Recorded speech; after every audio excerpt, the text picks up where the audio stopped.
pris l'Italie. Divo, c'est dans la Nouvelle Jérusalem. La partie du Christ, c'est la Côte d'Ivoire. La Nouvelle Israël, c'est la Côte d'Ivoire. Quand j'ai eu à causer avec mon beau-frère, il dit, mon fils, ce que tu dis, c'est la vérité. Parce que ce jour, il était devant ma télévision. J'ai entendu ce discours-là. Le monde entier sait que la Bible c'est l'une des missions du prophète. Cette Bible qui contient assez d'incorrections. Beaucoup d'incorrections. Voyez-vous, dans Actes, chapitre 2, verset 21, on dit celui qui prononce le nom de Dieu, le nom du Seigneur, sera sauvé et aura la vie éternelle. C'est-à-dire simplement qu'il prononce son nom, tu es sauvé. Mais dans Jacques, Jacques nous dit quoi? Jacques nous met en garde pour dire, n'écoutons pas seulement la parole de Dieu, mais mettons-la en pratique. Verset 25 à 26. L'écoute autorisée peut tout manger, car tout ce qui est sur la terre appartient à l'Éternel. Si vous avez dit que vous allez vérifier. Dans Lévitique 11, verset 7, il est dressé le tableau de Dieu. Vous voyez un livre qu'on appelle livre saint. Un livre des saints. C'est-à-dire que ce livre ne va pas contenir des incorrections, des vérités, c'est pas normal. Et c'est ce document que nos frères chrétiens mettent sous les aisselles.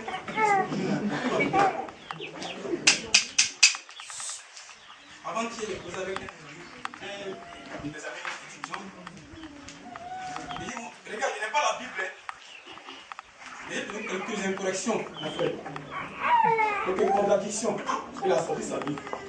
Mais dans quel verset? Il dit, effectivement, c'est une vérité. Il dit, mais c'est pourquoi il a quitté l'église catholique? Je dis, mais c'est n'importe quoi là-bas. Excusez-moi, c'est n'importe quoi. C'est ce qu'il m'a dit. Comment est-ce que, là-bas, il a pris d'abord la plupart de la confession. Comment est-ce qu'une confession peut se faire à deux? Il n'a jamais vu ça. Et celui qui est en face de qui? Celui en face de qui tu vas te confesser un péché? Tu as offensé quelqu'un, la personne ne sait pas. Tu as bloqué sa situation, elle ne sait pas. Et tu vas me cacher sur le père. Mon père, j'ai fait telle chose. C'est moi qui ai bloqué le commerce de Clémentine. Mon fils, je te pardonne. Ma fille, je te pardonne. Non, Clémentine n'est pas.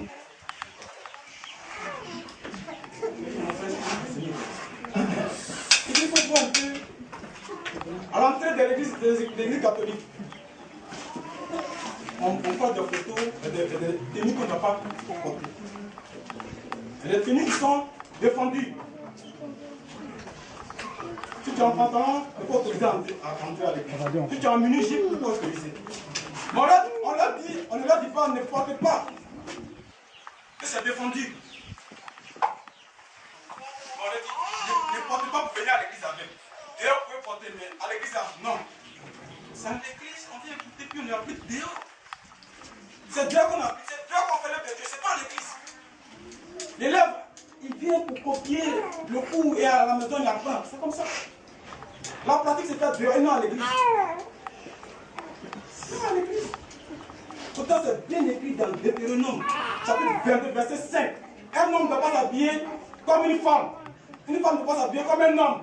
C'est une abomination devant l'Éternel. C'est écrit bien. Et cet ami m'a dit. Ailleurs, on ne dit pas la vérité. Donc, il m'a dit toutes ces choses que tu vas tout facile.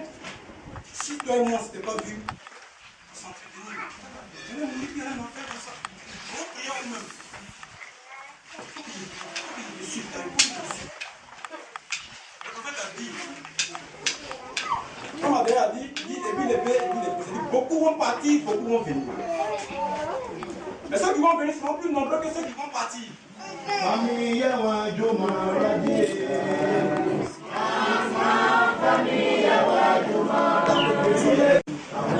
Beaucoup vont partir. Ceux qui vont partir, ceux qui vont venir, sont plus nombreux que ceux qui vont partir. Mais prenons garde, parce que les nouveaux viendront prendre nos places.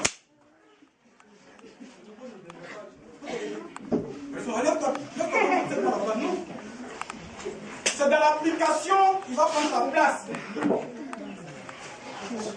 Si moi, je suis en train de prêcher ce matin, s'il fait des choses dans le noir, le nouveau qui viendra, s'il applique les éléments, il sera devant. C'est comme ça que les nouveaux prendront nos places. Et on dit là, c'est nous sommes les premiers. Nous on a commencé dès pas. Et puis on a la norme. Non. C'est une œuvre universelle, c'est pour tout le monde, c'est pour le monde entier. J'ai eu la chance de venir dans cette église. Comment j'ai eu la chance de suivre mes parents. Ils vont profiter. Pour que demain je puisse occuper la première place. C'est comme ça. Quand on rentre sur notre temple à Abidjan, on va progresser. On saura c'est quoi Abidjan. Les gens viendront nombreux. Mais si nous sommes là, traîner les pas, nous agissons comme le crapaud. C'est-à-dire que le crapaud, quand il met en terre, il ne tombe pas. Il n'évolue pas. Le nouveau qui vient et qui applique sincèrement. C'est là l'image du Madonna. Le Madonna, quand le met, il évolue. Il évolue rapidement.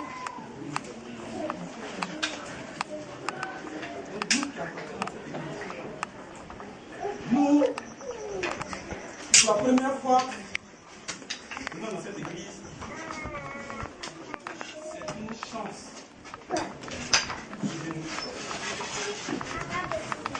C'est une chance que au soir de notre vie, mon frère et sœurs, que chacun de nous s'accroche. Que chacun de nous s'accroche au roi de Dieu. Pour qu'au soir de sa vie,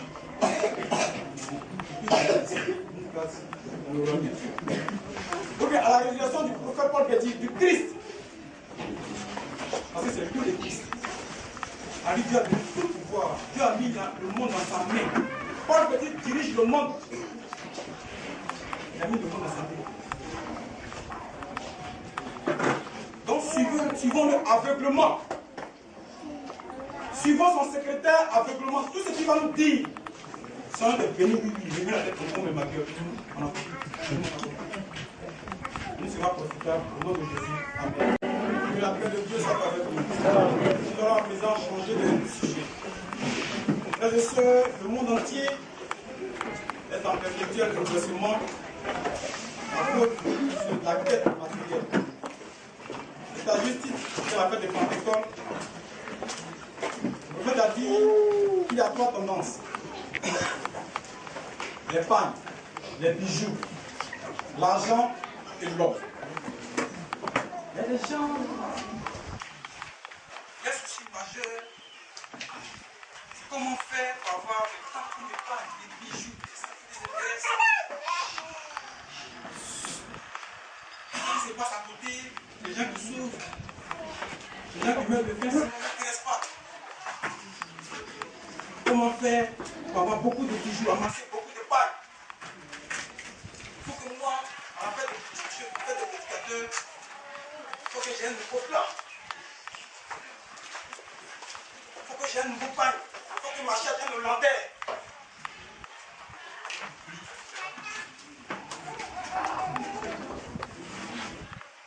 Il y a des gens aussi qui sont en quête d'argent. Le souci majeur, c'est l'argent. Comment faire, peu importe les moyens, peu importe la manière, il faut que j'aie l'argent. Ils n'ont pas l'argent, ils sont malades. On va y attendre, ils sont en galère. Ça va pas. L'argent, ça va pas, ils sont bien. Ils sont prêts à tout pour avoir l'argent. Même à tuer pour avoir l'argent. Et c'est pire que l'homme. L'homme qui est à côté, il souffre.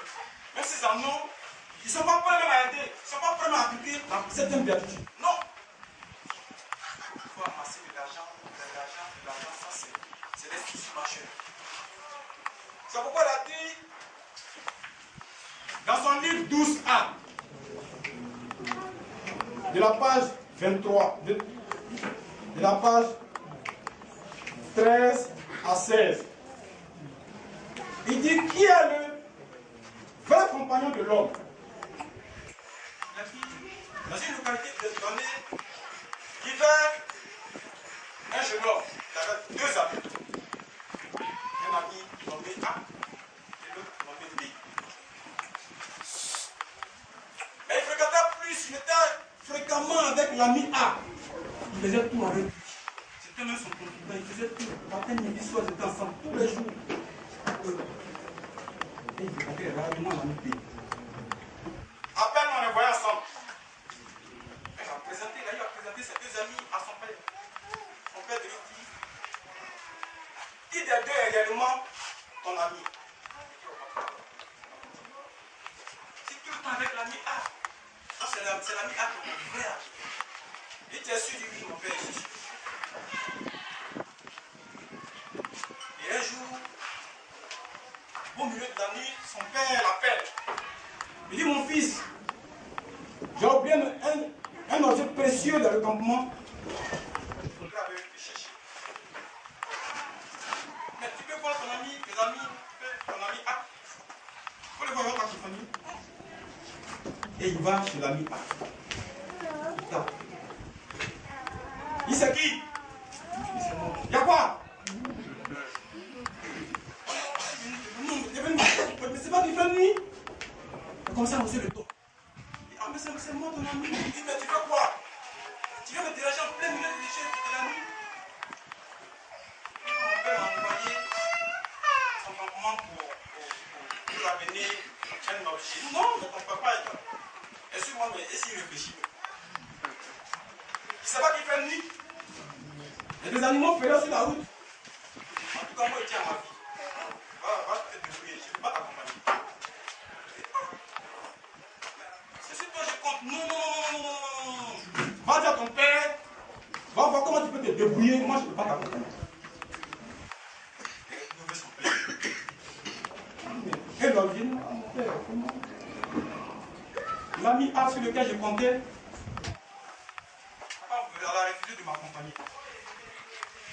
Il dit, encore, va voir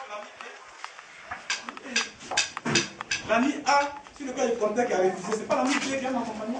Il faut essayer quand même.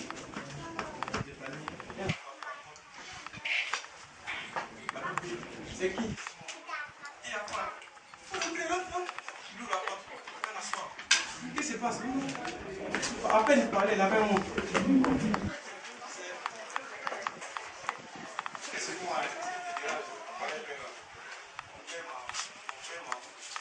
Il balbutiait, mon père m'a envoyé.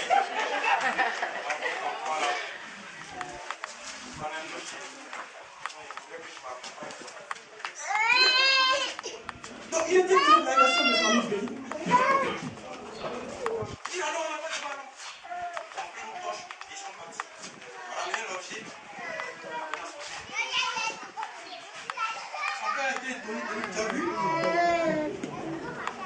Qui est maintenant ton vrai ami? C'est l'ami Pépé. Qu'est-ce que tu peux faire? Qui est l'ami A? L'ami A, c'est l'argent. Qui est l'ami B? L'ami B, sont le l'homme de Dieu. Nous sommes en perpétuelle recherche d'argent. L'argent à tout prix. L'argent à tout prix. Si bien qu'on oublie le nom de Dieu.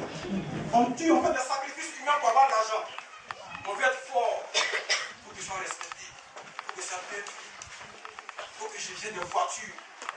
C'est de l'argent sale. C'est de l'argent qui ne va pas nous profiter demain. On a vu des gens, des grands commerçants, des grands transporteurs qui ont fait des sacrifices humains, qui ont amassé des fortunes aujourd'hui. Rien. Rien. On les voit en tapette.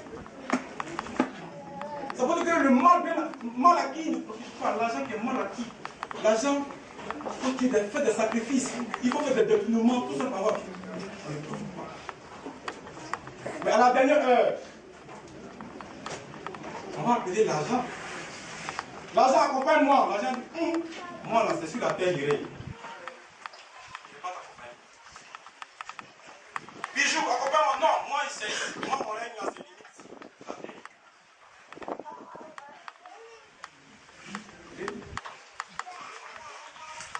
La personne qui nous accompagne. La personne qui nous accompagne. On a vu des chefs d'État qui avaient plus de 10 000 milliards de dollars dans leur compte. Ils sont morts, ils sont partis avec. L'argent est resté. C'est parce que l'argent qu'on conduit au paradis. C'est l'ami P sur les lois de Dieu qui peut nous conduire au paradis. Vous voyez ce jeune homme? C'est vrai qu'il avait deux amis. Mais qui l'a sauvé? C'est l'ami A, c'est l'ami B qui l'a sauvé. Donc pendant que nous cherchons notre argent de façon honnête, et si nous appliquons la loi de Dieu, c'est cette loi de Dieu qui nous sauver. C'est les lois de Dieu qui vont nous transporter comme un ascenseur vers Dieu. Je ne dis pas de chercher l'argent. On peut chercher l'argent honnêtement. Pour ceux qui sont dans le domaine du commerce, faites du commerce, avoir l'argent honnêtement. Il ne faut pas oublier de faire des sacrifices pour avoir l'argent. Si notre souci majeur, c'est l'argent, c'est l'argent, c'est l'argent. Et qu'on oublie les lois de Dieu, il met l'argent dans les bijoux, l'or et l'argent restent ici. Il a fait le Dieu, ça va venir. À cause de l'argent, quand je vais engager, je vais gonfler.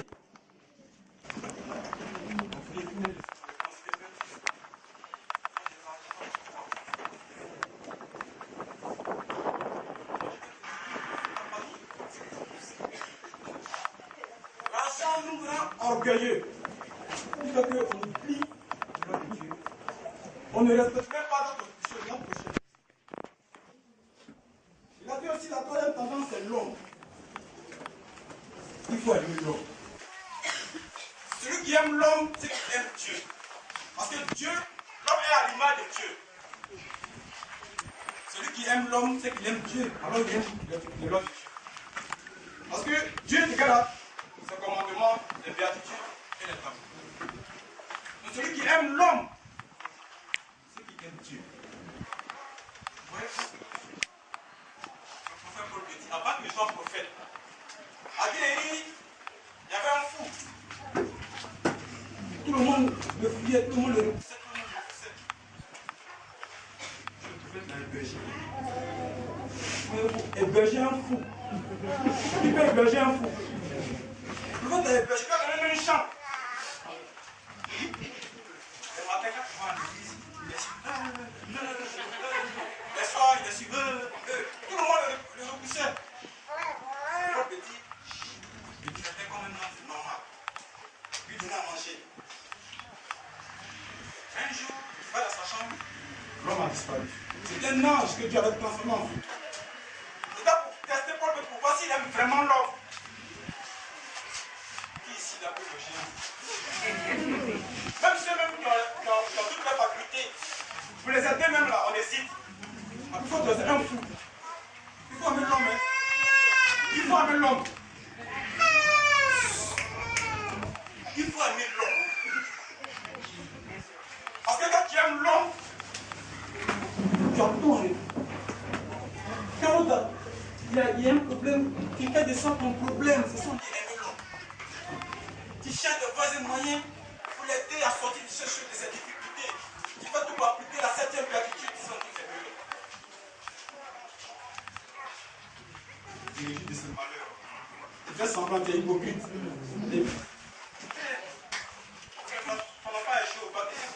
Ça va aller.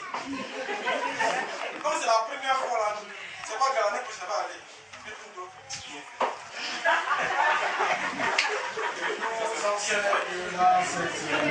fait.